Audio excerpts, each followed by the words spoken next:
조금 전 이재명 대통령과 트럼프 대통령의 정상회담이 진행되고 있는데요.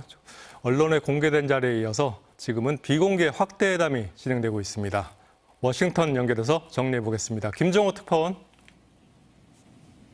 네, 이재명 대통령이 트럼프 대통령의 평화 지키는 영향을 넘어서 평화를 만들어가는 역할, 피스메이커 이런 얘기를 했는데 남북관계 진전에 대한 언급도 많이 나왔어요. 의기투합이 되는 모습이었고 또 화답하는 모습도 보였는데요. 자, 방위 분담금에 대한 언급도 나왔는데 구체적인 압박은 없었습니까? 네, 처음부터 그 회담 시작부터 다시 한번 정리해 보겠습니다. 그 예정 시간보다 30분 정도 지연이 돼서 이곳 시간으로 낮 12시 40분쯤 회담이 시작됐습니다.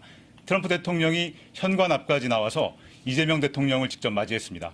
트럼프 대통령의 일성은 좋은 훌륭한 회담을 가질 것이다였습니다.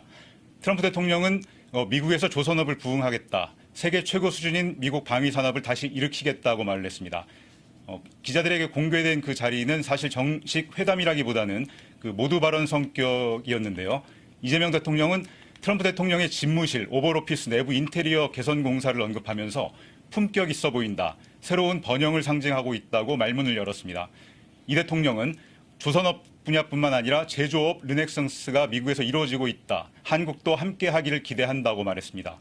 또 지난주 다우존스 지수가 사상 최고치에 올랐던 점을 거론하면서 미국이 다시 위대해지고 있다고도 했습니다. 트럼프 대통령의 취향을 저격하는 이재명 대통령의 이딴 발언으로 회담 초반 분위기는 나쁘지 않아 보였습니다. 네, 그리고 회담을 앞두고 소동이 있었어요. 정상회담 앞두고 백악관은 조선업 협력에 대한 큰 기대감을 나타냈는데 이런 기본적인 의제보다 비본질적인 논란으로 시끄러웠는데요. 다시 한번 정리를 해주시죠.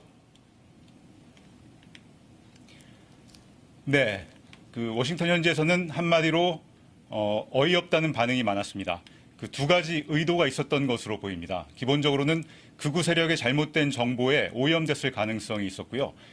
그리고 소위 기선제압, 그 트럼프 특유의 충격과 공포 수법이라는 건데요.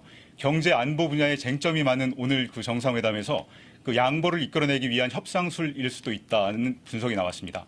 트럼프 대통령은 한미 정상회담에 앞서 열린 그 다른 행사에서 기자들의 질문에 대해서 한국이 교회를 수색하고 있다. 미군 기지에 대해서도 정보를 수집한다는 말을 들었다는 그런 말도 했습니다. 트럼프 대통령은 그 실제 그 한미 정상회담 자리에서 한 기자가 이 문제에 대해서 질문을 했고요. 그런 정보를 들었다는 그 트럼프 대통령의 말이 있었습니다. 그러면서 이재명 대통령의 설명이 가능한지를 물었고요. 이재명 대통령이 바로 구체적인 설명을 했습니다. 이재명 대통령은 그 친위 쿠데타를 극복한 지 얼마 안 됐다. 내란 상황이라는 점을 언급하면서 특검이 한국군의 통제 시스템에 대한 수사를 한 것이지 미군에 대한 수사를 한 게 아니다라는 식의 얘기를 했고요. 그 트럼프 대통령이 오해라고 생각을 했다면서 루머로 정리하는 분위기였습니다. 그래서 특별히 비화되지는 않았습니다. 네, 이재명 대통령은 정상회담 끝나면 비즈니스 라운드 테이블 진행하게 돼 있죠. 이 대통령의 앞으로 일정 어떻게 됩니까? 네, 대통령실은 오늘 정상회담이 2시간 정도 진행될 거라고 했는데요. 그 조금 전에 말씀드린 그 트럼프 집무실에서 그 언론에 공개된 자리가 있었고요. 지금은 오찬을 겸한 확대 회담이 진행되고 있는 걸로 보입니다. 그 말씀하신 경제 라운드 테이블에는 한미 두 나라 기업인들이 함께 참석을 하게 됩니다. 그 다양한 분야의 투자와 경제 협력 방안이 제시될 것으로 보입니다. 그 이재명 대통령은 저녁에는 미국의 싱크탱크죠. 그 CSIS 전략국제문제연구소에서 초청 연설을 할 예정입니다. 연설 주제는 한국의 대외 정책과 한미 동맹 비전입니다. 순방 마지막 날 이곳 시간으로 내일 오전에는 알링턴 국립묘지를 참배하고 펜실베니아주에 있는 필라델피아로 이동을 합니다. 한화오션이 인수한 필리 조선소를 방문하기 위해서인데요. 그 미국 조선 사업의 재건에 한국이 동참한다는 그 상징성을 강조하는 자리가 될 것으로 보입니다. 지금까지 워싱턴이었습니다.